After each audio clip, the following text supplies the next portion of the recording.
I'm Mara Webster with In Creative Company, and today I'm so thrilled to be joined by the wonderful Hannah Einbinder to talk all about the latest season of the Emmy-nominated show Hacks. And starting off in talking about where Ava is at the beginning of the season, I love how much you had the opportunity to reestablish her after Deborah essentially pushed her out of the nest and it was encouraging her to go work on her own things. And we kind of see her in this space in LA where she doesn't really feel like she's fully found her footing yet. And especially with Deborah not having been in contact with her any of that time, I was really curious about how you took 2 seasons worth of a character that you've built so complexly and then figured out how to uproot her and reestablish her this season. When we meet Ava again, she is really still, reeling from her breakup with Deborah, but she has done her best to kind of pull herself up and make a new life for herself. She's obviously at a new job. She has this girlfriend. Like everything is almost there. But like, I think what was important for me to play was just like sort of this like 90%. Like she's not, there's that 10% of her that is still hurt and kind of longing for, the dynamic that she misses with Deborah. So I feel like obviously so much like it's all in the script. And when I get it, like I too ask that question and they're like, here's the answer, our wonderful creators and writers. But I think just for me, like it was important to communicate that, that she was moving on, but still kind of longing for what she and Deborah shared. I love that answer. And also wanted to ask you about the first time that Ava sees Deborah again, because I love the detail of she literally knows she's in the room before she even sees her. And you know that it's a situation that she's played out in her mind dozens and dozens of times of what am I going to say? How am I going to act? And so when you kind of got to finally film a scene with the two of them interacting, how did you want it to portray the idea of what she thought it was going to be, but then also you can never predict what's going to happen in the moment? Well, what's so brilliant about that moment to me that the writers obviously so beautifully put in there is that she is just gaining awareness of Deborah's presence and rushing to try to make herself presentable, to try to like be ready for the moment, and it's kind of thrusted upon her, which is like obviously I love to see Ava kind of squirm, and I feel like Deborah kind of keeps her cool in that way, and that's very true to their dynamic, like in terms of that moment. So yeah, I mean, it was really fun to play that and to kind of get my heart rate going because I like you said, I too imagined and thinking about that scene that Ava had thought about this a ton and what she would say and how she would be, and it was just totally totally like kind of a shock and surprise that she couldn't have prepared for. So that's obviously fun. There's comedy in that, just that awkward moment. I also think it's so interesting to watch the dynamic between them in a space where Ava's not working for Deborah because it's the first time that she's not relying on her for a paycheck in that and some of the subsequent scenes thereafter. And so did you feel like there was any difference for Ava in those moments where it's you're not my boss anymore, so I can say these things? I mean, I think in terms of like the dress where they're going back and forth, that's pretty true to their dynamic, regardless of whether she works for her or not. But of course, that like more serious moment when Deborah's asking for punch up on a joke, and Ava's just kind of like, calls her out for kind of abusing that dynamic and cutting her out, and it's just kind of like one thing leads to another. But I think that again, I mean, so beautifully written, like just kind of finding a way to, because we see Deborah, she's rearranging the salt shakers. Like we see it for her too, that she misses Ava. And in that moment, we see that fire in her, when Ava's calling her out, no one in her life, as Ava points out, will, like they're all on her payroll and they just are her yes men. And so it's nice to see that, to see that like spark and to see, obviously why this relationship is so special. Right. And there's that moment in one of the later episodes where there's the journalist doing the piece on Deborah, and Ava basically says to her, Deborah has really high standards, but if you can meet those standards, then she takes care of you. And so I wanted to ask you about the ways in which you feel like Ava feels that taken care of, because she definitely is someone in Deborah's life that does meet those standards. Well, you know, I think I think maybe the instance of Deborah going to this like colonoscopy party and kind of storming out because she's defending Ava because these guys are talking shit about bisexuals, like I think she is a fierce protector, and she may abuse Ava to no end in her ways, but I also think she's like fiercely loyal. Obviously not always, but when it's not too, obviously the late night thing is so that's like the biggest thing in her life. It's always been the biggest thing in her life. But I think just interpersonally, you know what I mean? She's willing to stand up for Ava that way. But I think it's true and it's not true. And I also think that that's maybe some wishful thinking on Ava's behalf when she says that to Mina Elahi, the reporter. Like I feel like she's kind of backed into a corner and she's on the record and she wants to protect Deborah, so I can see her saying that as kind of a half truth that she's wishing is a full truth. That's such a great point that you just made about that I hadn't even thought about. I also I love in their dynamic as well how much comedy is a love language and how much they express themselves through jokes. And but even on the flip side, there's that moment where Ava's like, don't make a joke right now, like we're having a serious conversation. And I've heard you say that was a huge part of your family life and your upbringing, was that sort of communication as well. And so I just wanted to ask about the way that you've really interlaced that into a lot of the emotion in your scenes with Deborah. Yeah, I think like funny people and comedians are operating on like this frequency that really deepens a connection. I think especially when you're a professional comedian or writer or whatever, in the case of Ava and Deborah, like it is this language that is genuinely like so few people could speak it. And so that deepens the relationship, and that makes the stakes higher when it goes sour, and it's much more painful.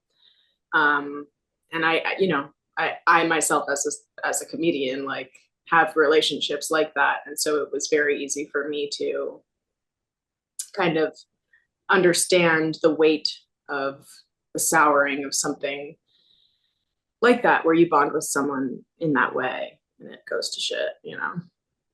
Definitely. One of the other traits I wanted to talk about in terms of Ava is I appreciate how much she's so uncompromising and unwavering as a person, and the fact that it lives and breathes as this entity to her, which is such an asset to her, but also to her detriment a lot of the times.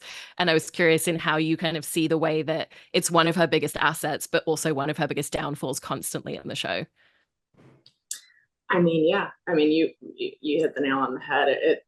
She's definitely fierce, and she's definitely fiery, and she advocates for herself in a way that is so, I mean, like I I deeply admire and I'm envious of her ability to do that. I feel like I myself, like I I sometimes struggle with that. Like I admire how, kind of strong-willed she can be at times. But I think it's what got her canceled, if you will, in the first place. But it's also what made her go up to the head of the network and, say, I deserve this job. I think I'm right for it, and like find the truth out. So, I think it is both to her advantage and her detriment, to your point. I also wanted to talk about one of the episodes in particular where the two of them get lost in the woods together, because I thought Mm-hmm. it was so great in terms of the vulnerability that you see in them. But I also love how you immediately see the distinct lack of survival skills that they both have, and the fact that the immediate reaction is just panic and not being sure what to do. And so when you were reading those scripts, what were some of the layers and kind of text that gave you in terms of Ava and how she responds in a moment like that? I mean, my favorite part that, kind of boils down the conflict, of that episode is when they're arguing and Ava's kind of being like, I may have gotten us into this mess, but you didn't bring your phone. Like it's like they're always trying to deflect blame, and they kind of fight like sisters in that way.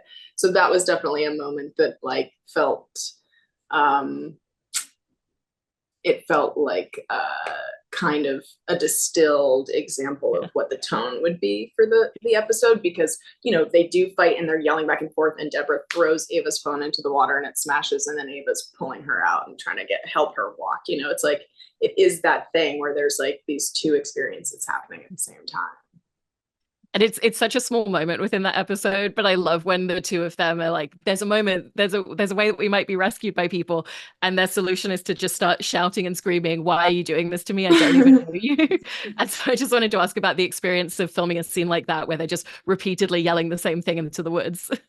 Yeah, it was definitely wild. I started to like get dizzy, and we were kind of on the edge of a mountain. I was like, when you like really scream, I don't know, maybe I should get my freaking blood sugar checked. I'm like, does everyone get dizzy when they yell? Okay. But yeah, I mean, it was really liberating. I feel like I've gotten to scream a lot on this show, and that's like not really my mode. I don't really raise my voice. So I enjoyed that thoroughly, to exercise screams. It's a nice catharsis. Yes, totally. And in talking about the golf episode where Ava becomes Deborah's caddy, I love the dynamic that we suddenly see at play with Christina Hendricks's character, because Christina's character immediately assumes, "Oh, you're a caddy," and even at the bar, she's like, "I don't think caddies are supposed to drink at the bar." And rather than correcting her, Ava just goes, "Oh, I think you're right. Oh, I didn't know that," or something like that. And for you, what was it that made Ava not push back immediately and tell her, "Actually, I'm a comedy writer and I work with Deborah and this is what I'm doing," which she does later Mm-hmm. on, but she kind of shrinks herself a little bit more earlier in those interactions. Ava, um, I feel like I just like random. I feel like early on I kind of made the decision that she was not smooth. Like when it came to women, like she's kind of a dork. And so like whether it's on like the lesbian cruise episode or like some earlier stuff with her girlfriend, like Ruby. So I felt like that was in line with Ava's kind of energy romantically. She feels like kind of a dork to me. So yeah, I think that I think um I think she just was so intimidated, and so like that's the most beautiful woman I've ever seen in my life, and I'm scared. And when it follows that she goes up to the hotel room, I there's so many great ways in which that scene changes tone so quickly and in so many different spaces, because it goes from obviously, okay, we're going to hook up, to, I'm going to tell you who I am, I'm going to stand up for myself, and then there's obviously the angry back and forth between them. And so how did you go into a scene like that where it's kind of zig and zagging into different directions, and obviously you landed them all so great? Thank you. Yeah, I mean, often on Hacks, like a sex scene is typically played for comedy, eventually. So like that's like a mode I feel like comfortable operating in terms of like the sort of framework of our show. Um, and yeah, I mean, it feels like because the scene is so beautifully written, and the progression of information that's being like expressed is organic. It's really fun. It's really fun to play, and it's like, you know, Christina's character being a Republican is so outrageous to Ava on so many levels. I think it's just like the biggest shock ever. And I know when I read it, I was like, remember this feeling, to tap into. But yeah, I mean, it feels like really in line with the type of comedy that our sex scenes on Hacks typically yield. And in jumping forwards towards the end of the season a little bit, I wanted to talk about some of the later scenes for Ava and Deborah, particularly starting when Ava finds out, "You could have actually made me the head writer and you chose not to." I heard that it sounds like you didn't rehearse that scene before filming it, and I was curious in what that gave you in your performance, being able to go into it and just give everything completely raw in that first take. Yeah, I mean, it was certainly helpful. We started to block it, and I started to choke up, and I was like, "We got it." And the scene is pretty stationary. I walk in, we're there, and I leave. So there wasn't much to block, and I was just like, it doesn't feel necessary to go through the scene, and I'm just going to kind of go retreat to my little area and summon the darkness and hold on to it, and then yeah, just like I think that was really great because I think in past seasons when I had no experience and just kind of was like, okay, I'll think of something really fucked up and then I'll cry. Like, you know, I didn't have like any training whatsoever. So I just kind of was winging it.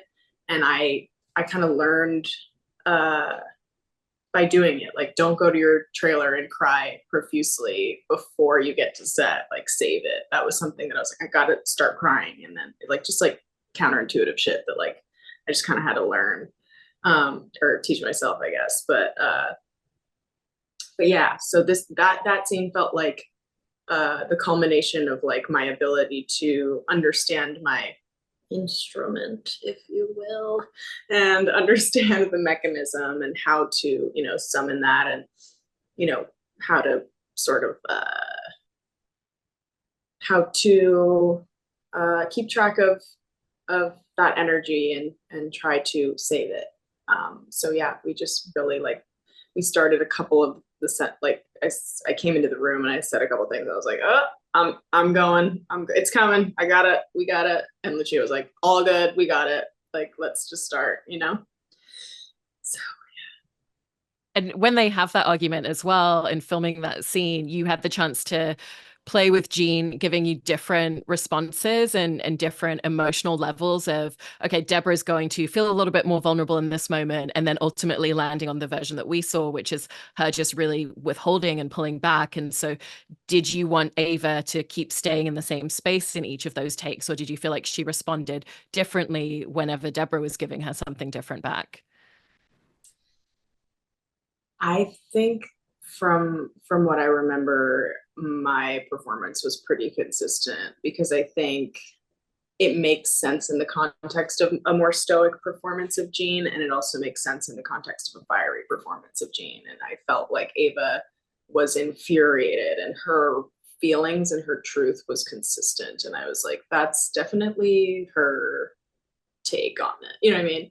So yeah, I pretty much came in blazing and kept it there. I think, yeah. And it even goes back to the moment where they found out that Deborah got late night and just the level of emotion that everybody felt in that moment. And it's such a beautiful interaction between the two of you to see them go in for the hug, but then just kind of lean back and look into each other's eyes in that moment. Was that similar to what you were just talking about in terms of sometimes just finding that specific moment when you're filming it versus necessarily mapping it out beforehand? Yeah, that felt really like kind of raw and organic. I feel like uh, we we didn't totally that's another thing that we didn't totally plan, and I frankly didn't have the performance mapped out in my head beforehand. I just kind of knew that it would be something where I would play off of her because I didn't know what she was going to do. Was she going to be a little more like, you know, kind of like suppressing like this is so crazy? Was she going to be up? Like it really is like in a thing like that, it really is like dependent on Jean how I would react, I think. And so we just kind of that was just kind of off the dome, I think. And then when it comes to that final scene with the two of you, where it comes down to the blackmail, it's so interesting the way that it comes from Deborah's own playbook of instructions that she's been giving her all along.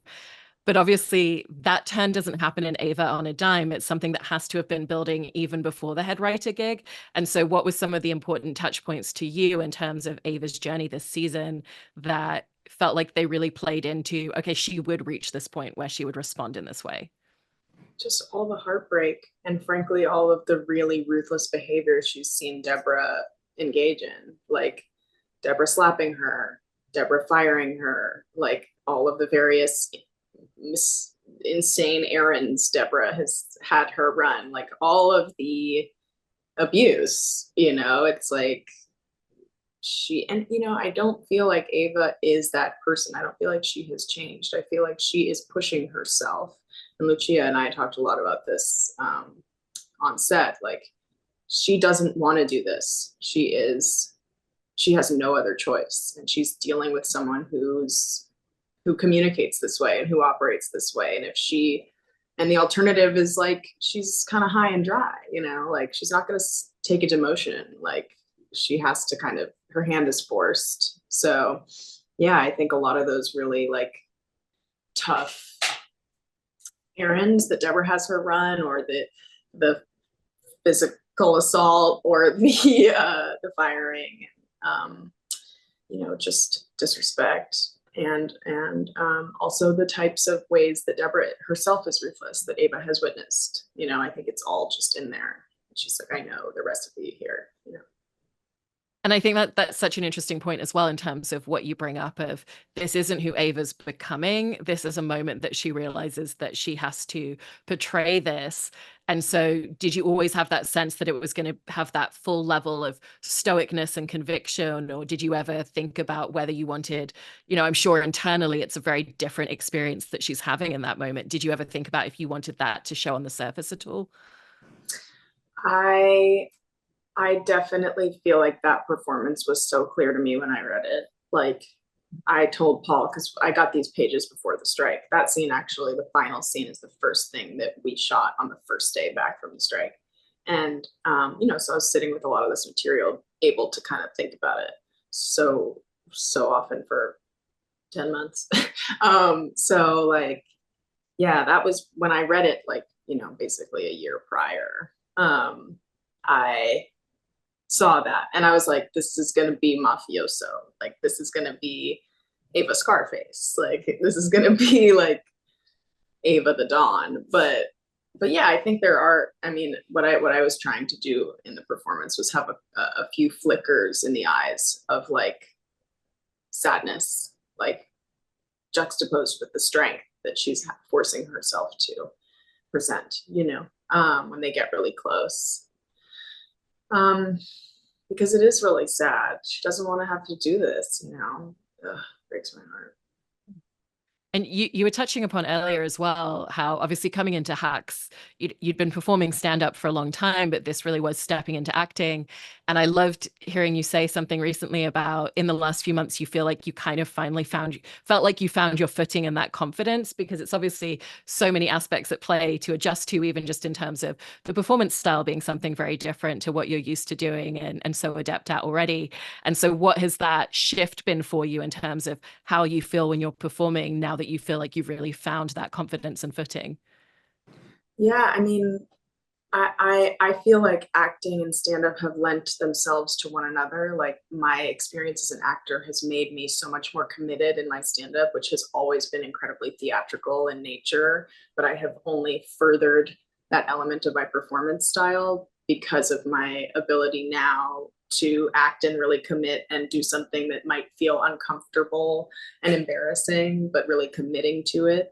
And then vice versa, I feel like my ability to perform live helps me on set, just with like improvising and, you know, taking direction and notes, and I don't know, I feel like Hacks was like acting boot camp. My first week on season one, I you know, the first day I got a freaking, I'm in the desert, a helicopter's taking off a couple, you know, a couple yard, 100, you know, however, like pretty close to me. There's dirt and dust flying in my face. I'm doing an intimate scene. I'm getting sprayed by sprinklers. You know, it was like, it was just like kind of like boot camp. Like it was just like, here are all of the things that an actor, most of the things that an actor could be subjected to, or most of the types of like, you know, types of like, whether that's like physical stuff or emotional stuff. Like I really feel like they launched me into the most incredible education system in this show, and I was able to, like, by the grace of God, learn, you know, on the fly, and just kind of watch Gene and listen to Lucia and Paul. And so, yeah, I mean, you know, after like 3 seasons of being there on set pretty much every day for the full 12 hours, and you know, just kind of like, you know, because even after like season 1 and 2, like I still was really insecure. I feel like season 3 was my like took me to a place of being like, I am competent here and I feel comfortable here and I have so much to learn and will continue to have so much to learn as long as I live. But like I don't feel like a fraud anymore, I guess. Like that's I think the difference where I'm just like, I'm scared, like I'm a comic, like this isn't I'm fucked, like, whoa, but like now I feel like, yeah, I feel like I am an actor and it's nice and I love it a lot. And I got to learn in the best, most supportive, loving environment, which is not the case out here mostly, sadly. So it's such a wow, what a gift, what a wonderful thing. I really, really love that journey and that arc. And it leads me into, lastly, I wanted to ask you about something that relates back to when Ava's talking on a panel and she's asked about that struggle at the beginning and the way that she talks about enjoy the moments at the beginning because when you become more successful, you're going to miss that scratch, is the word that she used to describe it. And so I was curious for you at this point in your career, what's the scratch from earlier on in your career that you sometimes miss and long for a little bit? Oh my God. I started mostly doing open mics in LA at a theater called the Lyric Hyperion. And I was just there a couple nights ago doing like a new material show. And I just like invited a couple of my pals who are wonderful comedians and writers, my friend Noah Findling and my friend Jake Nordwind. And Noah's a writer now, and Jake writes on SNL. And the three of us started like just doing 3-minute open mics together. And we were just reminiscing, like, this was so fun. Like, we used to hang here multiple times a week. And now I'm doing like my new material show after I released my hour. Like, and they were there and they were giving me like tags and we were laughing and just being silly. And like Jake was sitting on Noah's back and he was trying to do a push up and we just were like fucking around and we went and got ice cream. And it was just like reminiscent of a time where we were all just like so committed and had so like such a deep pure love for this thing that we love to do and love to watch. And that was like a couple days ago and we just were like witnesses for each other, of like our individual paths. And like we felt so lucky, that we were able to like get to where we all are as individuals. And it was just so cool. And yeah, so I've been thinking a lot about that, especially like after releasing my hour, like, just fucking putting my name in a little piece of paper in a bucket, waiting 2 hours to do 3 minutes to a group of frowning men, like those are the days. It's so great. Well, I love everything that you've built in terms of this character and also in terms of your comedy and your special. Yeah. So congratulations on all of that. Thank you so much, Hannah. Thank you. I appreciate you. Thanks, Mara.